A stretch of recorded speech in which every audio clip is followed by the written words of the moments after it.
gusto ko lang alamin sa inyo mga estudyante, kung ano yung inyong napakinabangan dito sa event na ito at ano yung nagustuhan nyo talaga at ano yung ma-apply nyo sa inyong sarili.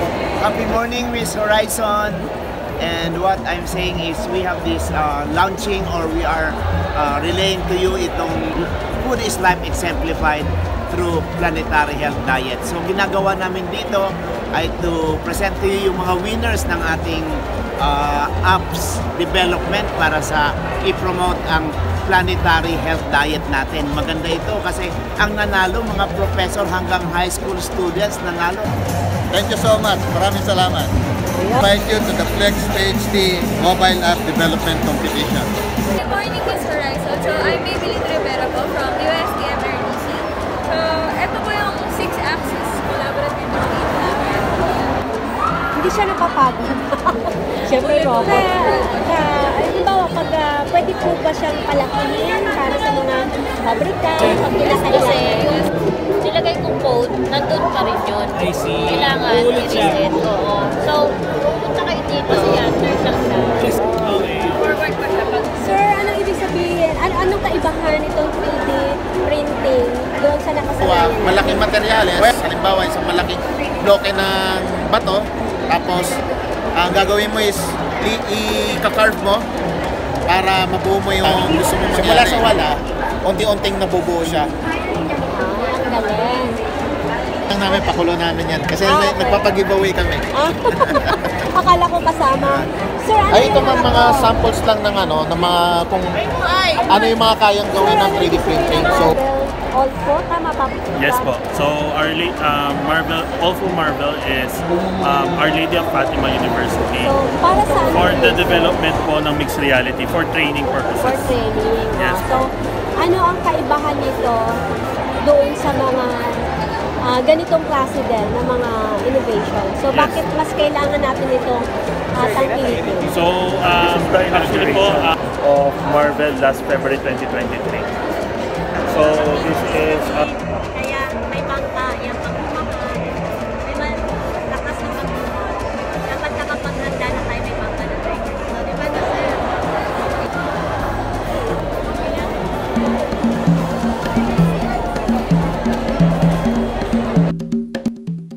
Happy morning! Muli ang iyong lingkod, Miss Horizon Chaser, para sa ating balitang makabuluhan at makatotohanan hinggil sa sensya at teknolohiya. Narito yung 2023 National Youth Science, Technology and Innovation Festival at sa kanilang tema, STEM Vibe. So, napapaloob rito yung vibrant, innovative, and brilliant, and engaging.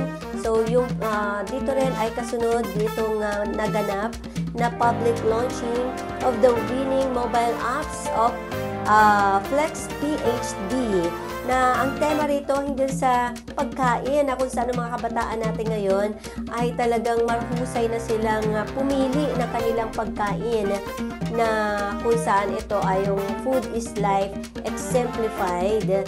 So, merong mobile app na dinevelop at magkaroon sila ng competition. Alright, so nagkaisa sa pag-organize itong tatlong ahensya ng gobyerno ng Department of Science Technology. Nariyan ang National Academy of Science Technology Philippines or NASPHL at ang DOST Philippine Council for Agriculture, Aquatic, and Natural Resources Research and Development or DOST PICARD. Kasama dyan yung Southeast Asian Regional Center for Graduate Study and Research in Agriculture or CERCA. Kaya naging matagumpay ito nitong last na noong ika-27 ng Oktubre 2023, alauna ng hapon sa PICC tent ng Pasay City.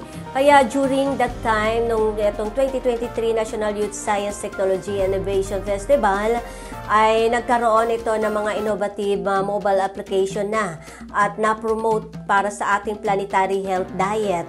Kaya yung mananalo dito sa apps ay tinitingnan sila sa kanilang functionality, creativity, and effectiveness and promoting health sustainable for choices. Kaya ang competition ay nasuportahan at nagkaroon ng advokasya hinggil sa health at sustainable food choices. Kaya panahon na para tayo pumili sa ating pagkain. Alright, so pakinggan natin si Dr. Glenn Gregorio ng SERCA na ating director at si Dr. Rinaldo Evora na Executive Director for DOST Picard. Si Director Luningning na Samaritana ng DOST NAS ay medyo hinanap natin at siguro dahil sa laki ng PICC. So, dito na lamang sa ating dalawang director at ang iba pang mga kaganapan dito sa naganap na big event. Happy morning, Miss Horizon. Yeah, thank you for being here with us. And what I'm saying is we have this launching, or we are relaying to you itong Flex PhD. It is food is life exemplified through planetary health diet. So ginagawa namin dito ay to present to you yung mga winners ng ating apps development para sa i-promote ang diet natin. Planetary health. Kasi ang nanalo, mga professor hanggang high school students nanalo. Kasi they are showing paano ginagamit, paano ang planetary health diet, mga nutritious food natin ay maibigay sa masa sa pamagitan ng using mga computer ay mga apps natin. So maganda ito at naging aware ang mga estudyante ano ang mga healthful food para sa kanilang diet, sa kanilang kalusugan at paano matulungan ating mga farmers ang ating environment para dito. At gagawin namin ito next year siguro hindi lang sa Pilipinas kundi sa Southeast Asia. Kasi ang pagkain ay mahalaga, dapat mas colorful ang pagkain nyo, mas colorful ang plato nyo para mas healthful ang kanyang kakainin para maganda ang kalusugan natin, kalusugan ng environment, one health approach ang gagawin natin. Kaya importante next time, tingnan nyo anong pagkain nyo at isipin nyo ang environment. Yeah, ako ay Center Director ng Southeast Asia Regional Center for Graduate Study and Research in Agriculture. Pero ang kagandahan nitong Flex PhD na ginawa natin ay combination ng different sector kagaya ng SERCA, nandito ang Picard DOST, nandito ang National Academy of Science and Technology, which I'm a member also at with the Department of Science and Technology. And we will be involving also yung mga industry para lahat yan, government, academe, industry, interconnectivity para talagang maramdaman natin ang impact nito para sa ating masa.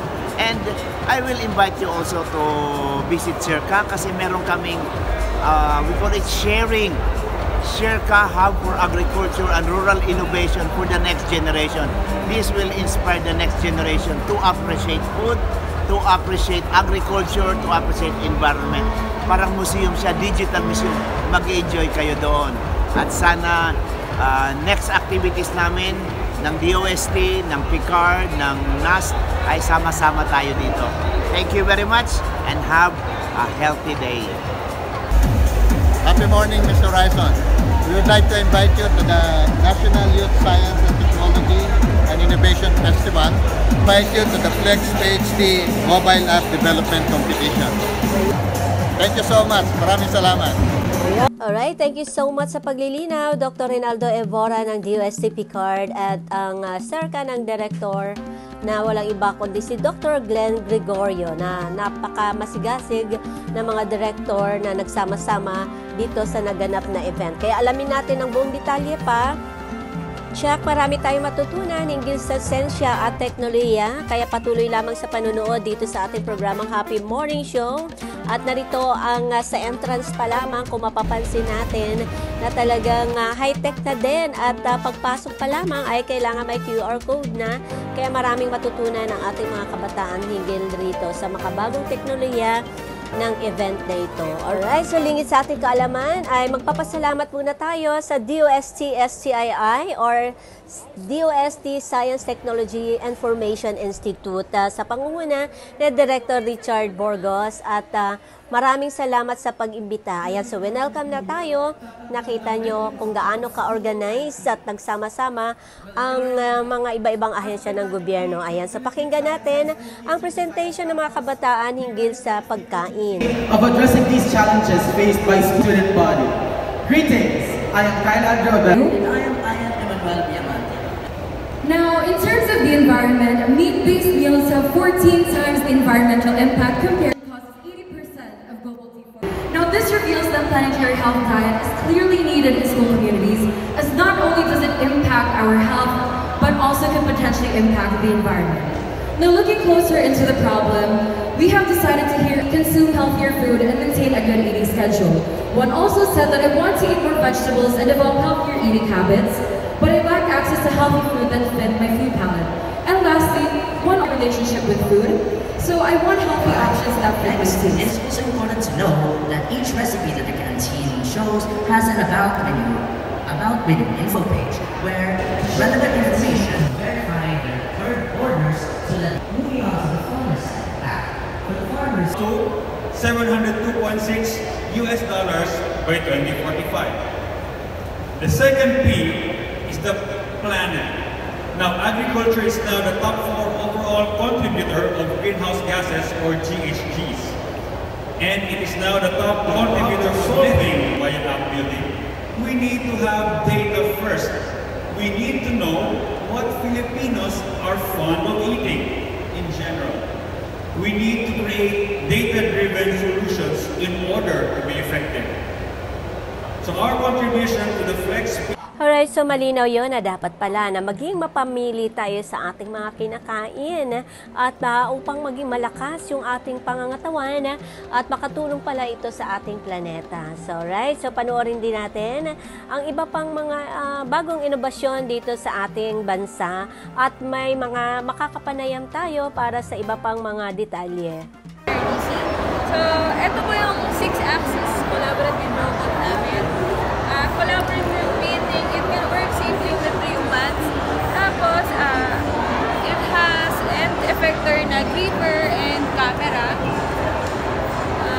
Yung robot na ito is, yung programming language na ay user-friendly yung interface. So, kahit wala kang knowledge yung programming, or konti yung knowledge mo, pwede mo siyang magamit or mag-access.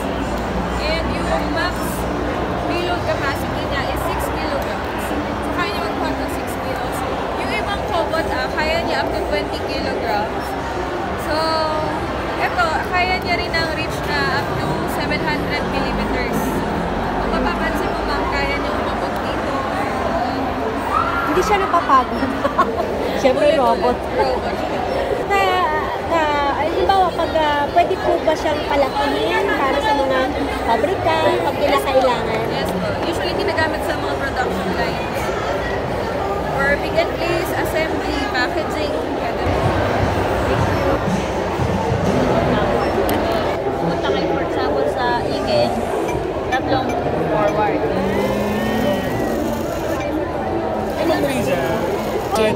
Kasi yung nilagay kong code, nandun pa rin yun. I see. Kailangan i-reset. Oo. So, pupunta kayo dito. Kasi yan, turn lang siya. Okay. Forward pa siya. Pag another, forward. Okay. So, kaya na ba? Go. Kaya na. Oo. Pwede ba naman? Enjoy. Pwede ka din. Okay, grabe. Ano yan, ma'am? Paunahan yung matapos. Hindi ito basta-basta card lang. May mga power cards. Kasi dito may mga walang nadaan sa mga character ang mga fighters. Kailangan sa top position. Position. Dito yung view. Dark magician. Siya kailangan ko lang. Sa lapu-lapu. Kailangan ko lang sa lapu-lapu. Go, aking! Galingan mo aking hayop. Ang bagal. Sige, pumunta ka kay Lapu-Lapu. Mauna siya. Napuntahan na sa kanyang Ay, bali mag-uunahan sila. Tumatagilid siya. Sige, dumiretso ka pa aking hayop. Look! Ay, na, boss!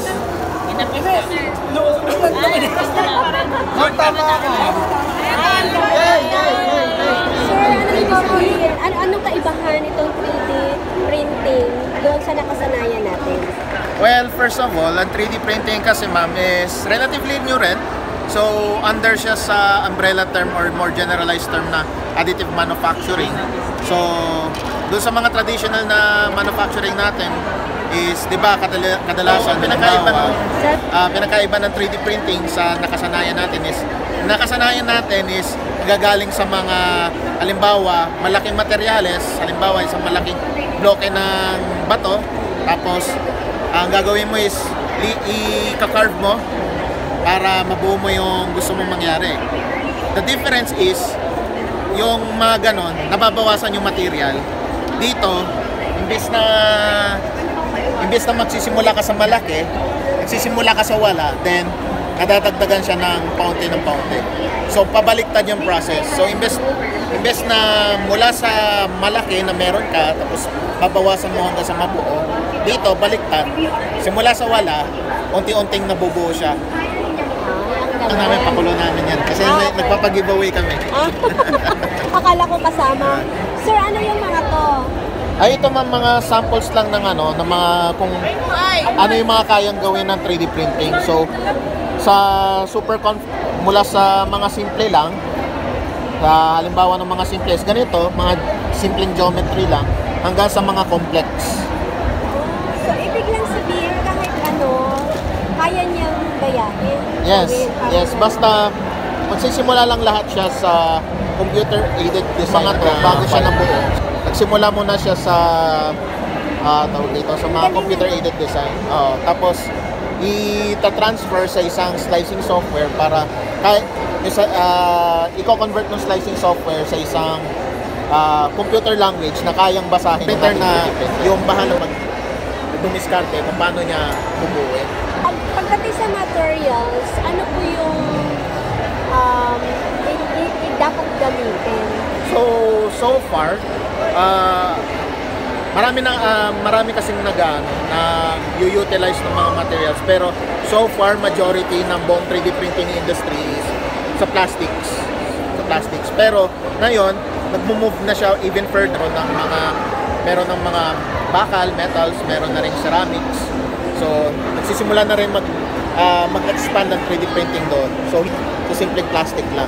Alright, so sir, ibig sabihin, malaking tulong ito sa ating mga may company, ano po? Yes. Para yung ano man ang kanilang kaisip ay, paki-explain nga po, tama ba? Well, yes, ginagamit na rin siya ngayon ng mga malalaking industries natin.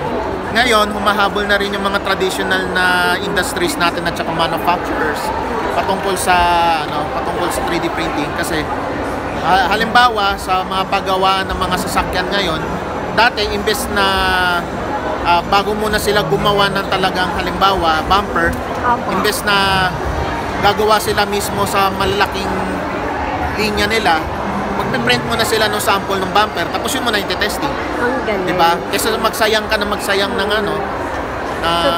doon pa lang makikita na kumatagumpay. Tapos isa pang magandang is siyempre, di ba yung ibang mga factories gumagamit ng molde. So, imbes na magpagawa ka sa labas, ang molde na gagawin yung traditional na way na halimbawa sa bakal is uukitin hanggang sa mabuo mo yung molde. Ang problema mo pa doon is katakot-takot na pagsusukat, kaya mahal. Opo. So, diba? Wala na yung traditional. Yung matagal na proseso. Hindi naman sa'yo nawawala na. Ang nangyayari, nagiging complement na to. So, mas pinadali lang ng bahagya yung buhay. Alright, sir. Thank you so much and congratulations. Thank you po. At pahabol pala, sinong pwedeng ma-invite sa ganitong innovation na to? Ito po. Sino yung mga karapat-dapat na mag-adapt yan? Dapat na bang ma-adapt yan, sir, ngayon? Apo, dapat na ma-adapt to. Kasi, dahil gusto na rin ng Philippines na humabol sa technological advances sa buong mundo, lalo na ang buong mundo ngayon is pumasok na sa kung tawagin ay Industry 4.0 at ang endeavor ng ating bansa ngayon is ang science and technology natin ay makaabot na rin sa ganong sistema. So actually nakapasok na rin tayo pero compared sa iba, we're still lagging behind. So it's time para talagang mag-push through pa, talagang lalo pa nating pag-igihan na makahabol pa. Alright. Ayun. Thank you, sir. Sir, ano ibig sabihin ng Marvel Olfo? Tama ba? Yes po. So Marvel, Olfo Marvel is Our Lady of Fatima University Marvel, which stands for Multiple Applications for Reality Virtuality Experience Laboratory. Here po, Marvel Olfo po is a facility that provides motion capture system or a facility for motion capture and the development of mixed reality applications po. Our first two projects are mixed reality for basic life support or CPR, and also mixed reality for maritime navigation. So, para saan po yun, sir? Yung itong... For the development po ng mixed reality, for training purposes. For training. Yes. So, ano ang kaibahan nito doon sa mga ganitong klase din ng mga innovation? So, Yes. bakit mas kailangan natin itong tangkilikin? So, actually po, ang VR, AR, and MR are considered XR or extended reality. So, sa mixed reality po, ang pagkakaiba niya sa VR po, the digital world goes, you go to the digital world, rather, tsaka po, medyo disorienting po siya kasi nasa ibang lugar, iba yung nakikita mo sa ginagalawan mo. While sa mixed reality, it combines the digital world and the physical world seamlessly. So is tour for this is the inauguration of Marvel last February 2023. So this is our guest po, si Director Paringit po, nandyan po siya nung nag-inaugurate po kami ng facility. This houses our this one po. This houses our motion capture system and also our development for mixed reality. So, bakit kailangan ito ngayon? This is to help augment yung mga training, mga existing training po. So that students can Parang visualize. Hindi na yung ano ba yung mga traditional na training doon? Yes po. So that students can visualize, easier visualize yung mga nangyayari sa training nila. For example, sa CPR. Parang mas mabilis. Yes po. Sa CPR po, it helps them to visualize ano nangyayari sa heart when they are pumping yung sa CPR. Instead na pump lang sila ng pump at minsan nakapag-break sila ng bones, ma-visualize nila yung mga nangyayari sa heart at sa blood flow. Tama, kasi mamaya, di ba po, yung pag yung totoong tao talaga, mamaya magkamali. Baka magkamali po. Namatay pa. So it helps it helps in augmenting that training po. Ayun, so ang galing ano. Yes po. Pati pa naman yan, high-tech na din. Mabilisan na din. So hindi na kailangan gumamit ng tao. Yes po. It helps din po sa CPR dummies kasi we are planning to integrate the CPR dummy to the mixed reality. So pag maging doktor ka pala, hindi na ganun kahirap? It helps po. It helps. I mean, nabawasan. No? Nababawasan. Yung pag-need ng imagination mo. Opo, tama po. Kasi na-visualize, nakikita mo na. Mas nakikita. Lahat halos nakikita. Opo. Ang galing. Thank you so much, sir. Thank you po.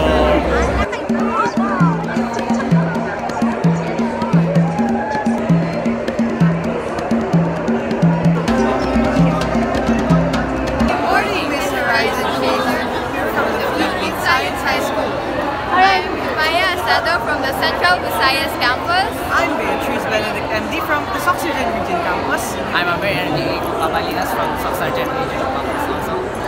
Alright, so gusto ko lang alamin sa inyo mga estudyante kung ano yung inyong napakinabangan dito sa event na ito at ano yung nagustuhan nyo talaga at ano yung ma-apply nyo sa inyong sarili. I think that this event is very educational and fun at the same time. As an exhibitor from the Philippine Science High School, it's so fun to have the chance to exhibit and to explore other exhibits. So overall po, it's a 10 out of 10 for me. It's very fun. I hope to do this ever again. Anong pangarap mo? Maging scientist ka rin ba o inventor? As of now po, I'm planning to take med, like in the med fields, like biomolecular medicine, something, or I also want to be a chemical engineer in the future. Alright, thank you. Okay, so I think that this event is actually really fun as well, and I'm really glad to have the opportunity to be here. It's fun to see the different exhibits po, and we're able to learn a lot, and we're also able to meet new people po na nagiging friends po. So I think that it's really just an amazing time, and I really hope to be able to be something like this again in the future. Overall, the event was very fun. I met many people such as Maya herself, her teammate Belle, and the event was very interesting, especially the inventions I've seen, like this robot. Hindi ko pa alam anong gagawin ko, pero maganda siya tingnan. Especially the VR sets, nakaka-amaze siya tingnan. At saka, mas lalo na kung pag-suot mo na, nakikita mo talaga na maganda VR sets. So na-inspire tayo, no? So ibig sabihin, kaya pala natin lumaban sa ibang bansa. Alright, thank you so much. Thank you. Alright, so nakita natin kung gaano na-inspired itong ating mga kabataan at alam na natin sa hinaharap kung siguro sa dami ng dumating ng mga estudyanteng ito ay baka ito na yung magiging sagot sila sa susunod na henerasyon para sa ating mga problema dito sa ating bansa at mas high-tech pa nga sila. Kaya talagang matagumpay na may tuturing itong 2023 National Youth Science, Technology and Innovation Festival. Kaya sana nga ay huwag mawala yung kanilang paghihimagod sa pagtuklas ng mga bagay-bagay para sa hinaharap. Alright? So tuloy-tuloy lamang at alamin lamang itong mga makabagong inobasyon. Punta kayo for example sa IGEN, tatlong forward. Kasi yung nilagay kong code, nandun pa rin yun. I see. Kailangan i-reset. Oo. So, pupunta kayo dito.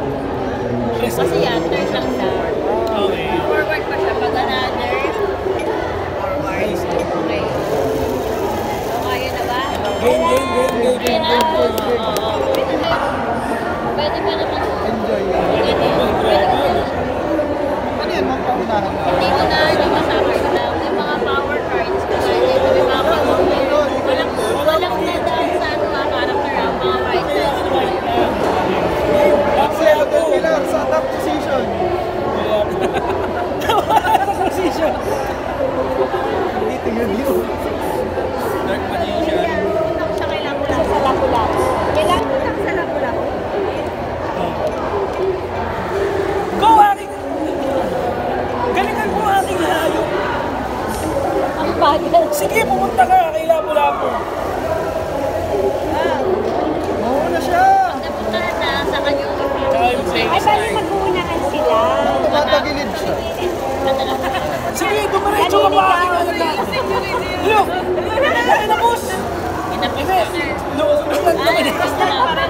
Tama ka. Hey! Tama yun!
bakal, metals, meron na rin ceramics.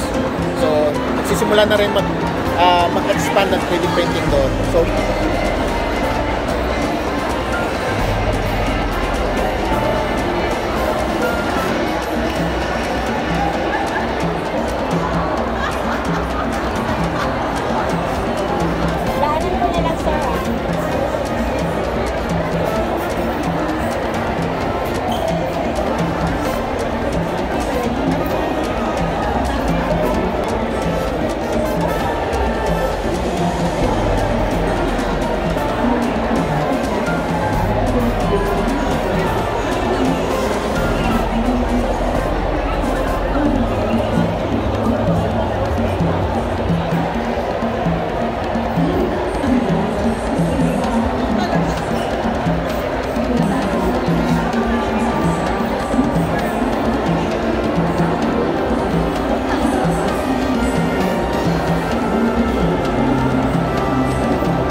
Good afternoon, everyone.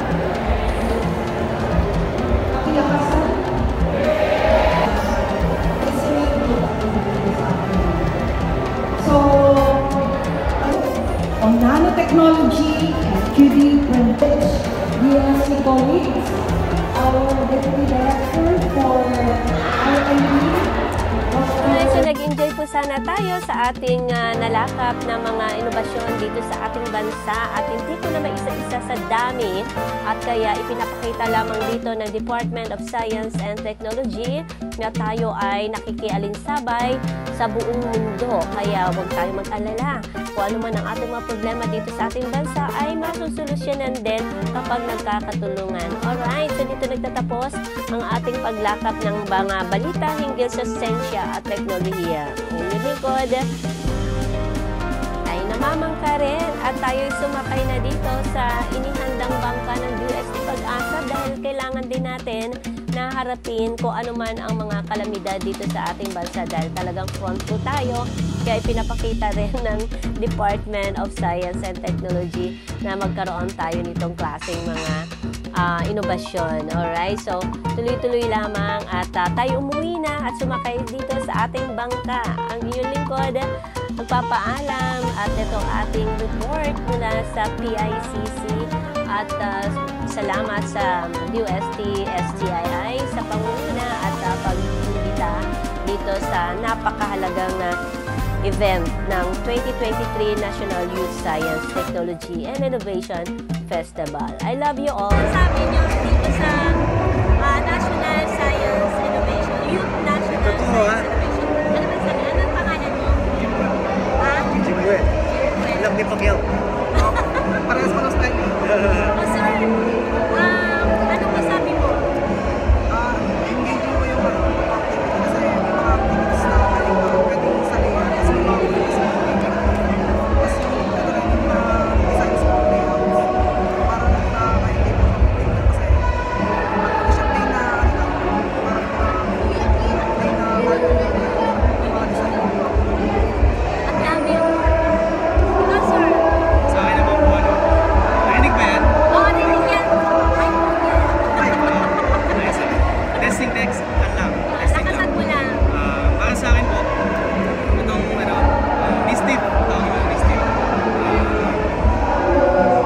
Kumbaga yung dating naiisip ko lang na, let's say, application, tapos technologies, dito, real time na namin nakikita. So para sa akin, nakakahil ng inner child. Napapanood ko na siya sa ARA, gano'n. Yun po, tama nakaka-inspire. Na-inspired ka. So, anong pangarap mo paglaki? At paglaki, malaki ka na. Malaki na po. Graduating na rin. Anong kurso mo pala ngayon? Computer science po. Ayun, so napapanahon. Sakto ko sa'yo pala. Alright, so yun lang. Kami din naman mga media. So, inspired din kami mag-cover na dapat pala talaga na tatlo. Hindi natin ang SNT. May fans kayo agad. Classmate. Ayan. Mga classmate ko, Joy. Alright, so anong school po kayo? Sa Iris Manila. Saan? Iris Manila. Iris Manila. Alright, thank Sa you may so Malacanang. much. Ayan, magtapos na tayo. Magtapos na tayo. Thank you. Happy morning. Thank you so much. Bye-bye.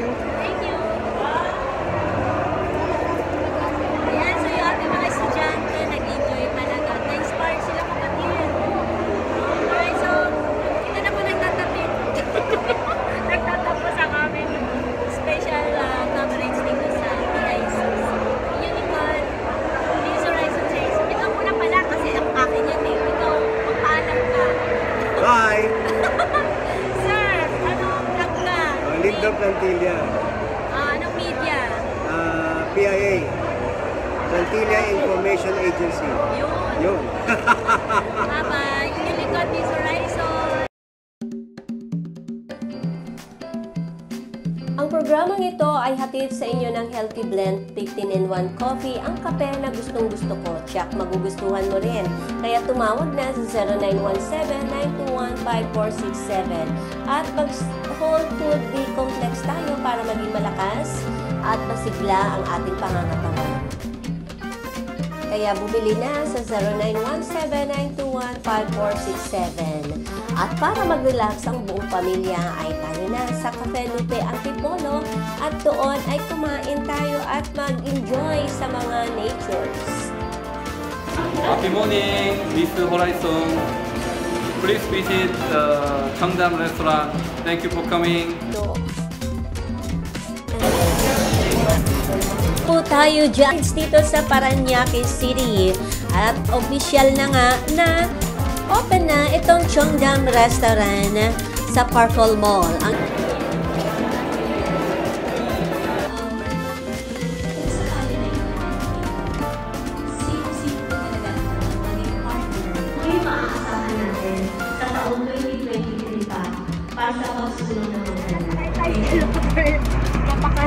First time po to.